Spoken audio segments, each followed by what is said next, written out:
Subscribe to our channel and press the bell icon so that you never miss any video lesson from Rao's IAS Study Circle. Join the official Telegram channel of Rao's IAS Study Circle to stay updated and get all the materials on the Telegram. The link to the channel can be found in the description box. Hello and welcome to Daily News Simplified, an answer to what, why and how of newspaper reading from a UPSC Civil Services examination perspective. Now today let us take up the New Delhi edition of the Hindu newspaper dated 14th May 2022.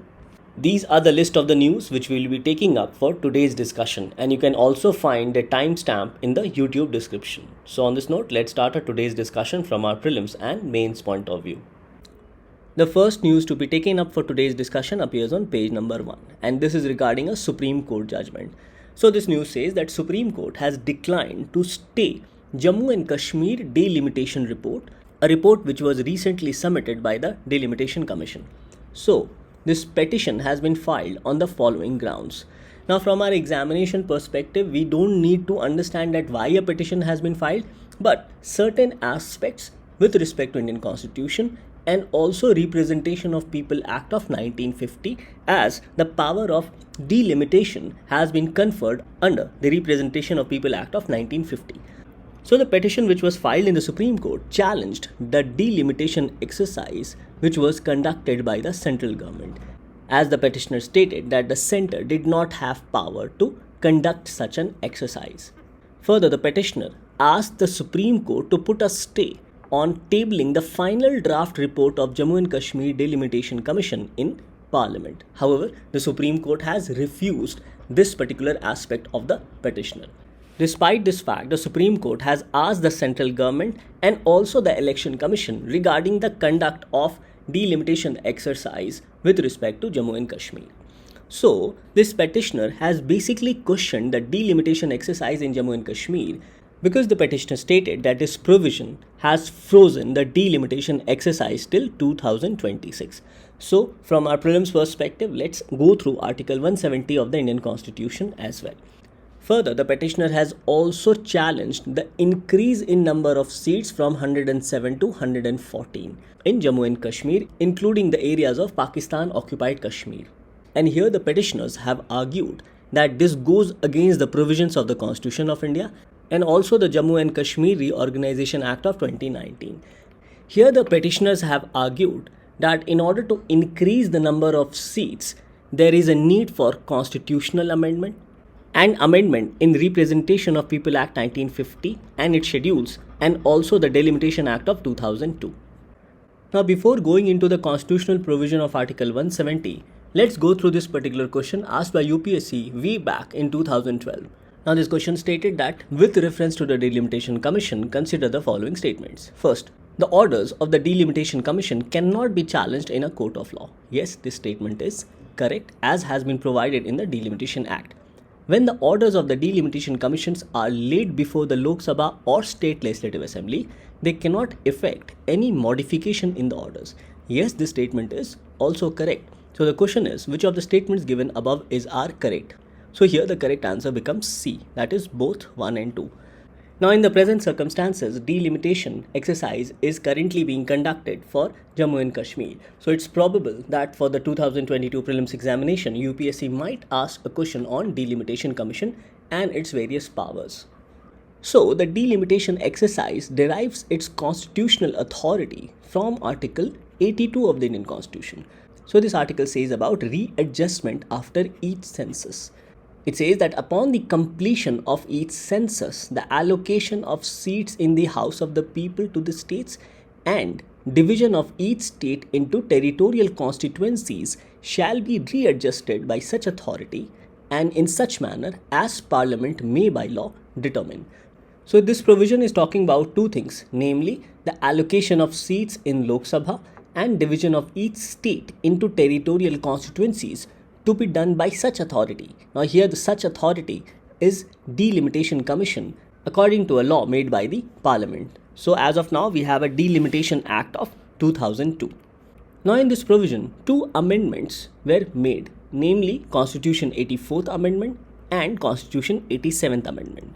So this provision says that until the relevant figures for the first census taken after the year 2026 have been published, it shall not be necessary to readjust allocation of seats in the House of the People to the states as readjusted on the basis of 1971 census and division of each state into territorial constituencies as may be readjusted on the basis of 2001 census.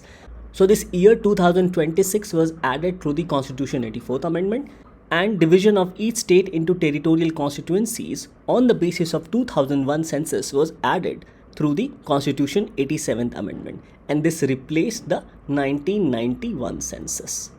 So these are some of the important highlights of Article 82. Now coming to Article 170 of the Indian Constitution. Now this provision talks about composition of legislative assemblies, and here it highlights that subject to the provisions of Article 333, the Legislative Assembly of each state shall consist of not more than 500 members and not less than 60 members chosen by direct election from territorial constituencies in the state. So it highlights that in any legislative assembly, it shall not consist members less than 60 and members more than. So this is the limit as has been provided in the Constitution of India.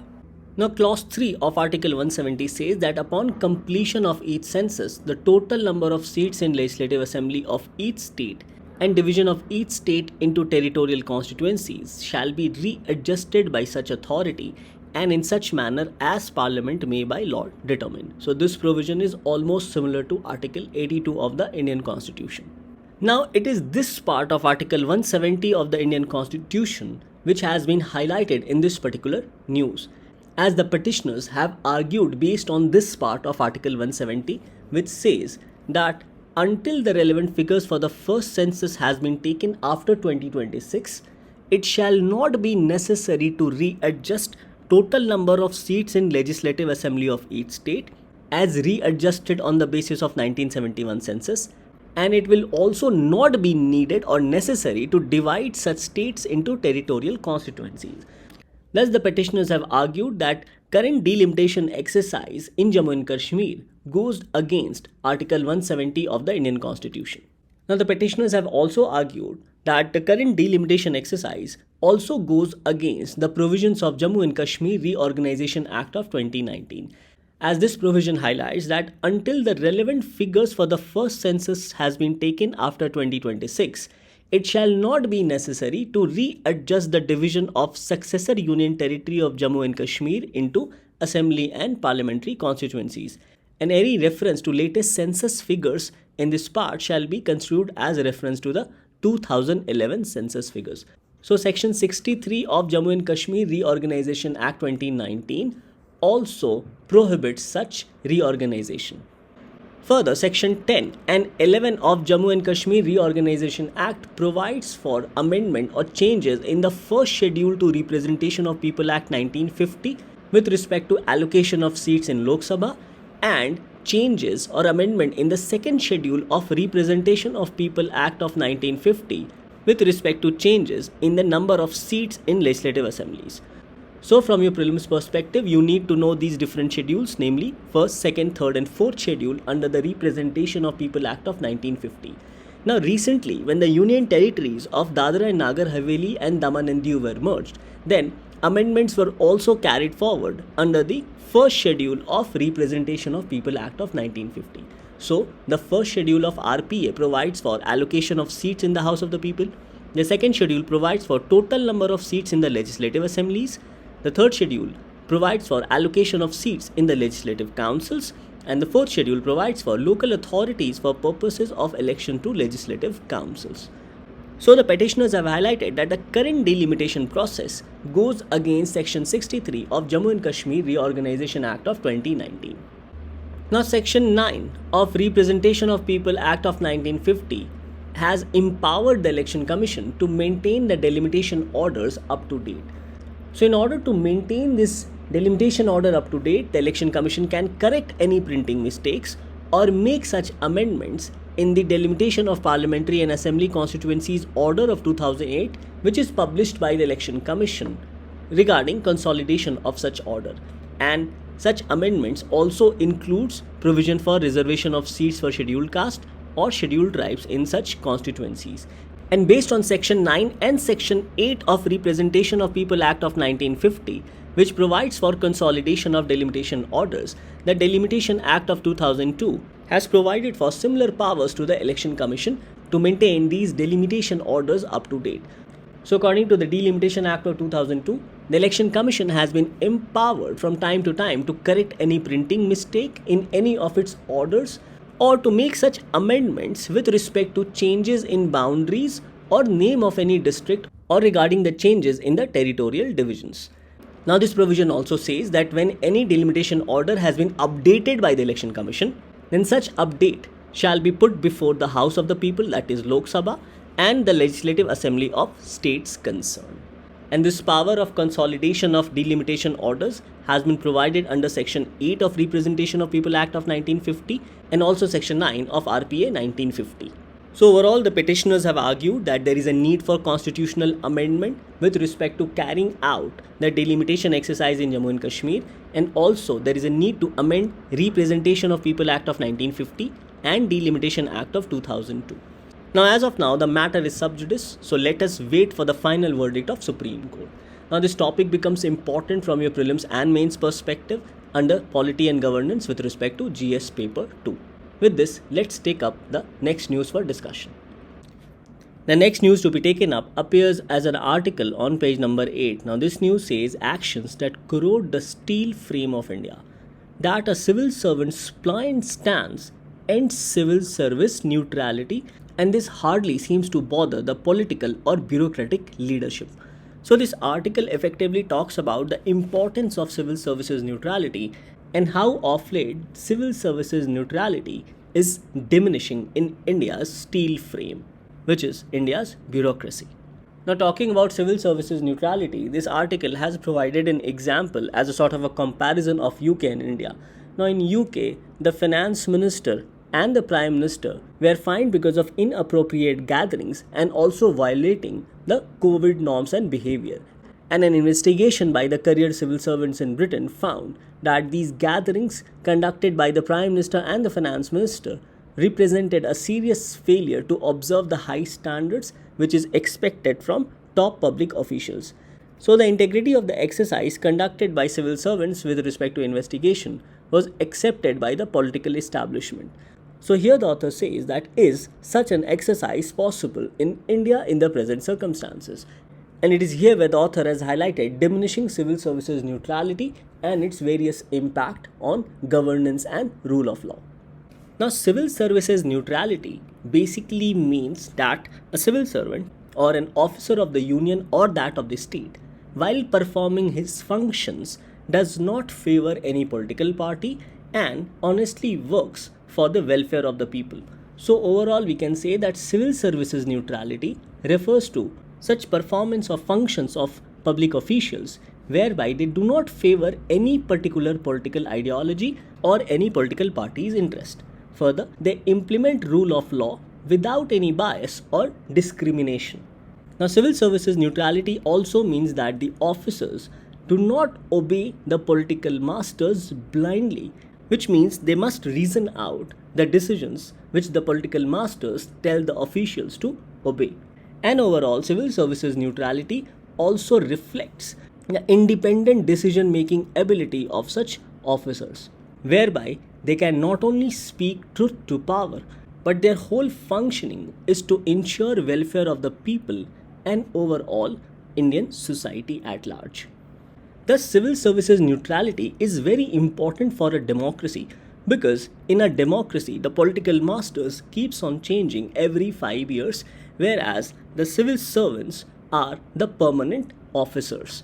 So these permanent officers have to work along with their temporary political masters, who mostly changes every 5 years after elections are held in a democracy.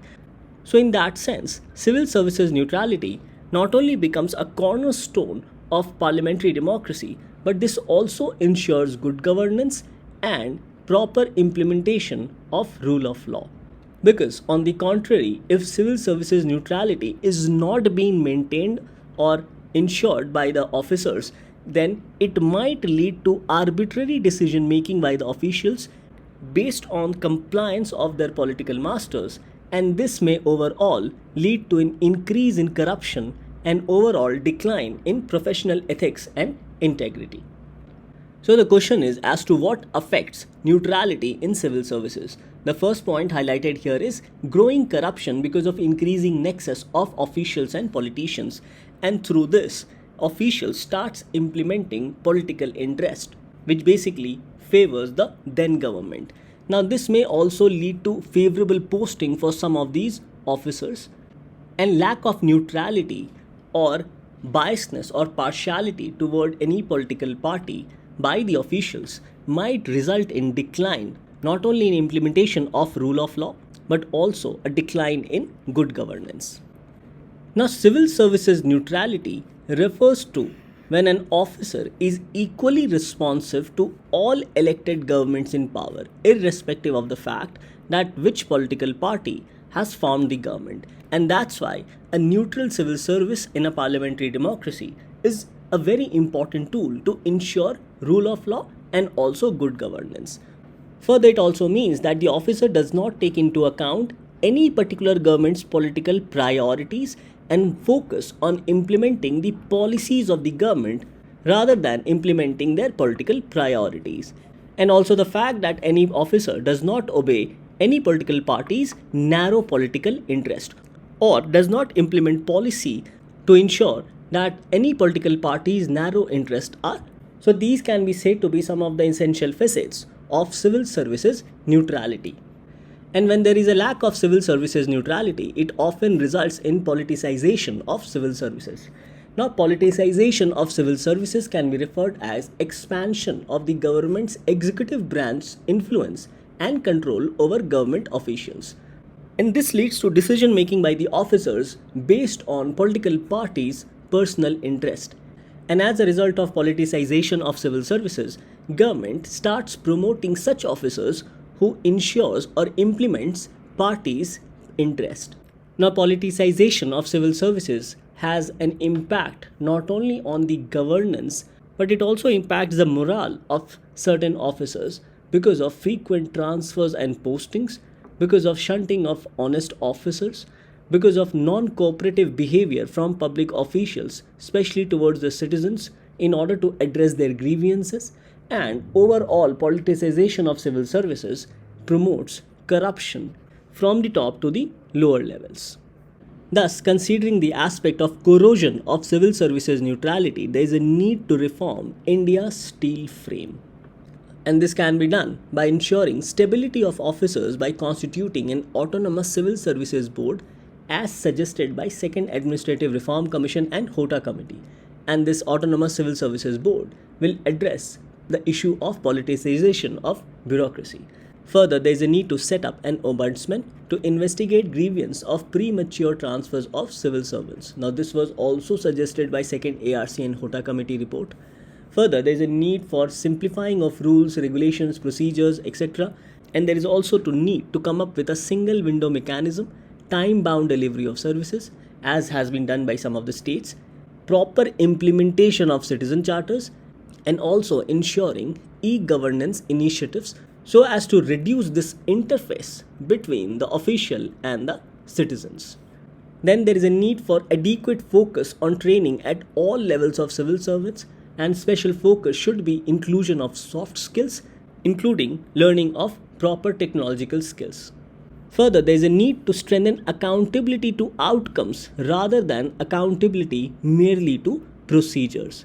Then there is a need to ensure time-bound delivery of services. There is a need to recognize the outstanding work done by serving civil servants, and this can be done by providing them national awards, by removing their cause of dissatisfaction such as poor working conditions, unfair personal policies, political interference, etc.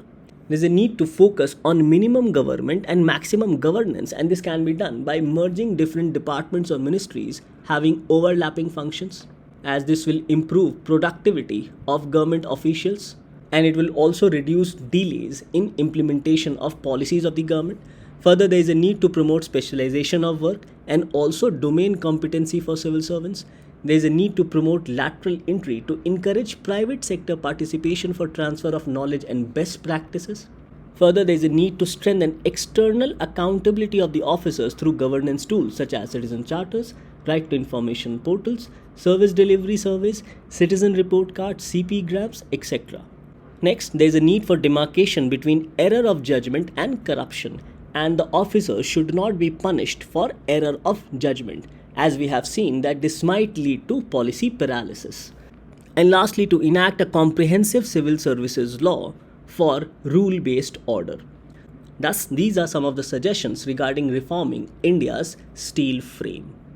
Thus, this topic of civil services neutrality becomes important from the perspective of GS paper 2 from the section of governance. With this, let's take up the next topic for discussion. The next news to be discussed appears on page number 12. Now, this news says ISRO test boosters for Gaganyaan. Now, the Gaganyaan project of ISRO is a human space flight to the lower Earth orbit, that is LEO. So, this news says that the rocket which will carry Gaganyaan project, that is GSLV-MK-III rocket, will be used for the mission, will have two HS-200 boosters.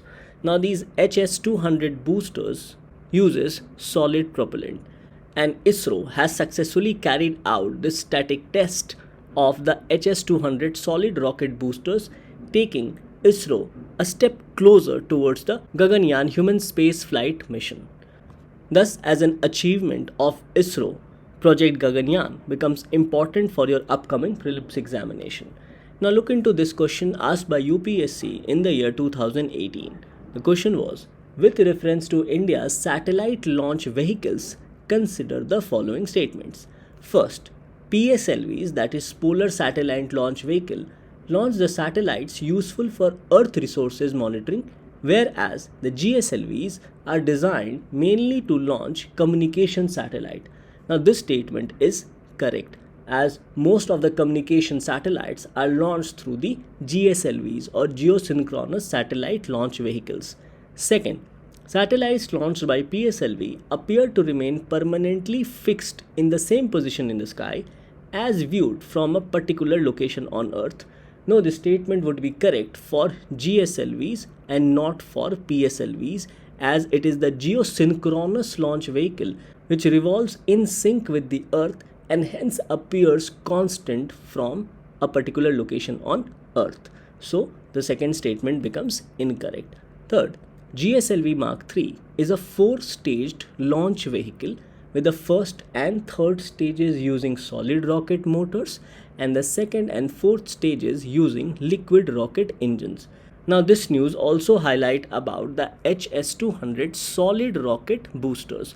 So in this context, you need to know the different fuels used at different stages of a GSLV-MK-III.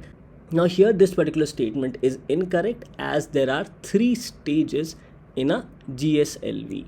And among these 3 stages, the first stage uses a solid propellant, as we have seen with respect to the HS-200 boosters, which is necessary or important to lift the rocket from the Earth. At the second stage, the rocket uses liquid propellant, whereas at the third stage, a cryogenic engine is used at the upper stage or at the third stage. So these are the 3 different stages and different propellants used at these 3 different stages. So in this context, the third statement also becomes incorrect. So the question was, which of the statements given above are correct? So here the correct answer becomes A, that is 1 only, because option 2 and option 3 were incorrect. So based on these understanding, let's go through the important highlights of the Gaganyaan mission. So the purpose of this program is to undertake demonstration of human space flight to low Earth orbit in the short term.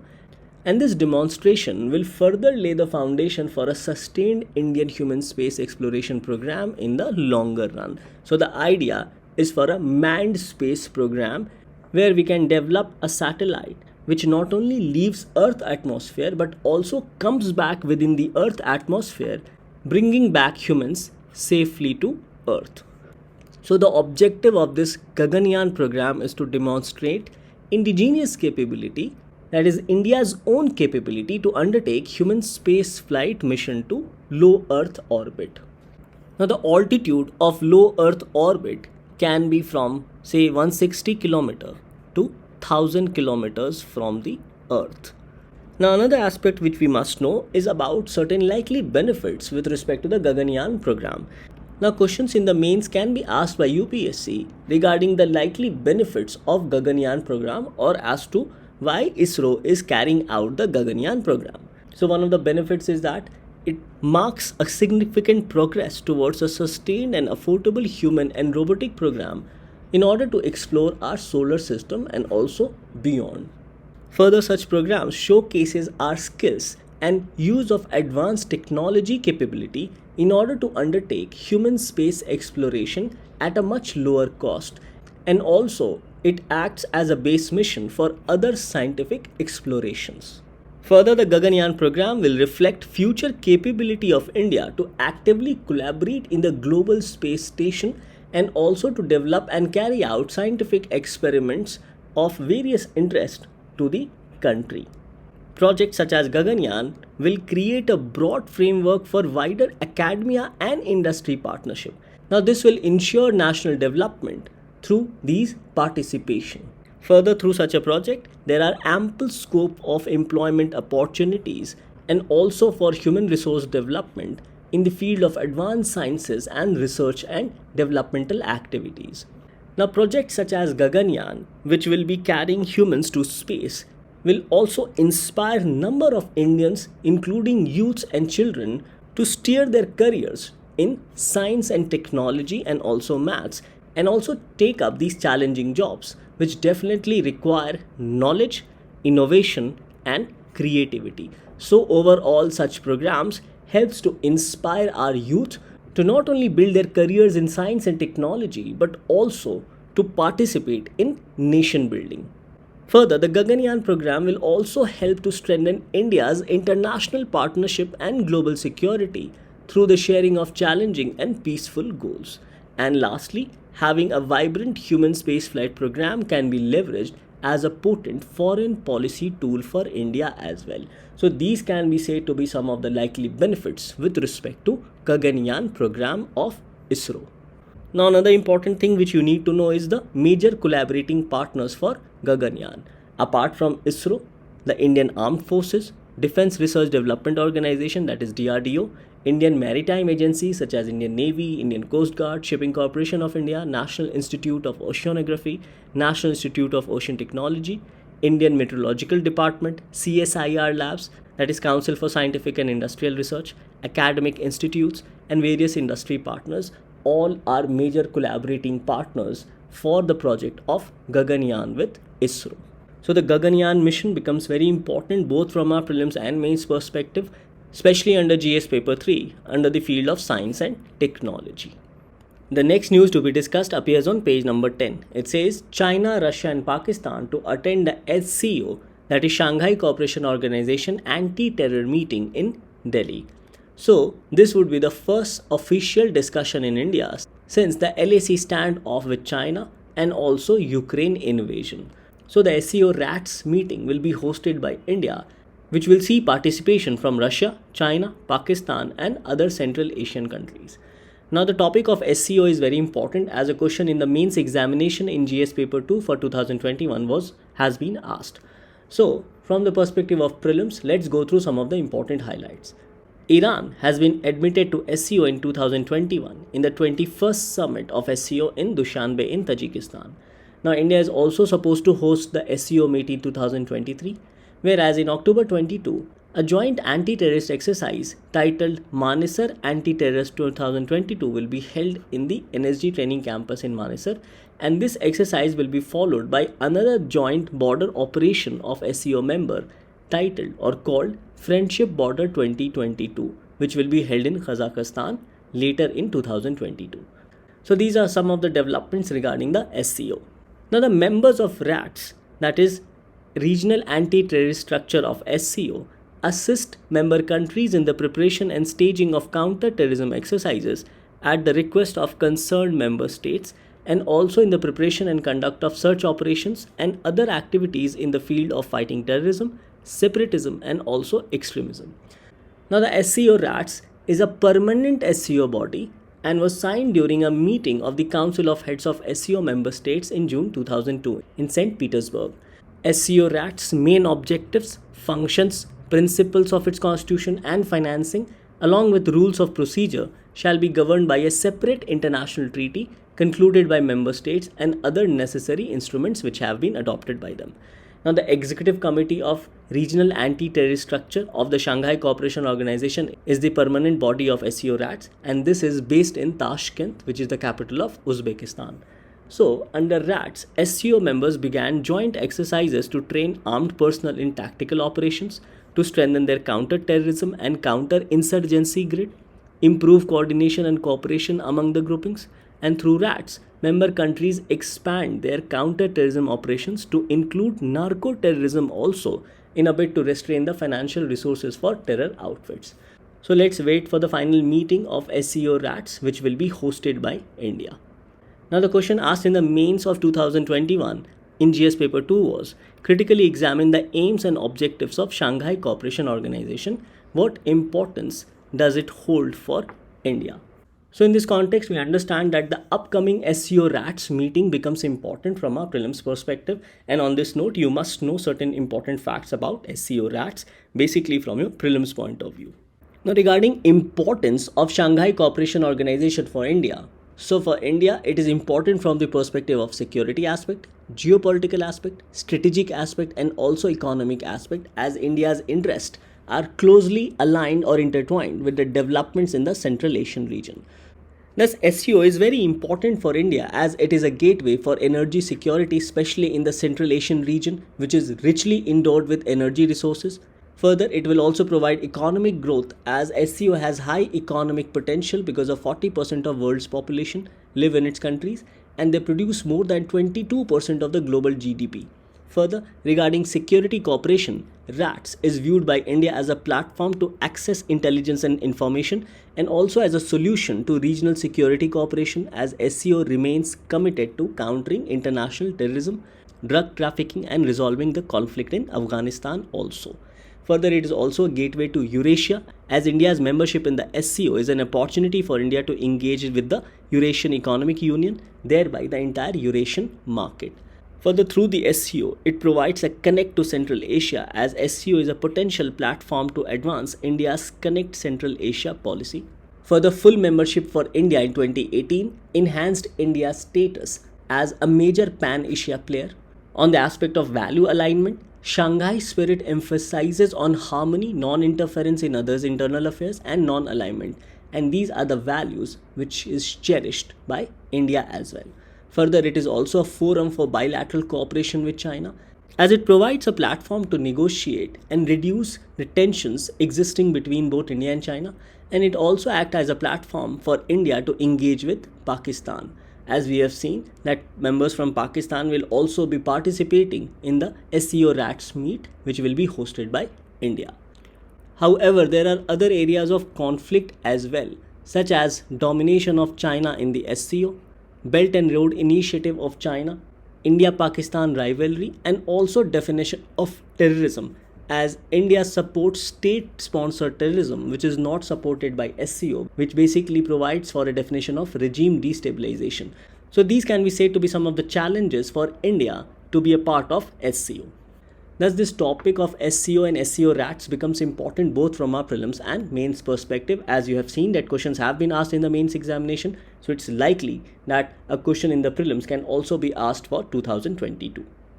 Now, based on our discussion, this becomes your practice question for the day. The question is, which of the following countries are part of Shanghai Cooperation Organization? Options are 1. India, 2. Pakistan, 3. China and 4. Russia. The question is, select the correct answer using the code given below. Options are A. 2, 3 and 4 only, B. 1, 2 and 3 only, C. 1, 3 and 4 only, and D. 1, 2, 3 and 4. Now coming to the answer of yesterday, the question was, which of the following constitute economic territory of country X for the calculation of national income? Options are, first, political frontiers of country X, second, territorial waters and airspace of country X, third, consulates and military bases of country X located abroad, and fourth, consulates and military bases of other countries located in country X. In this, the fourth option was incorrect, whereas the rest of the above were correct. Hence, the correct answer was C, that is 1, 2 and 3 only. With this, we come to an end to today's discussion. Thank you for watching DNS.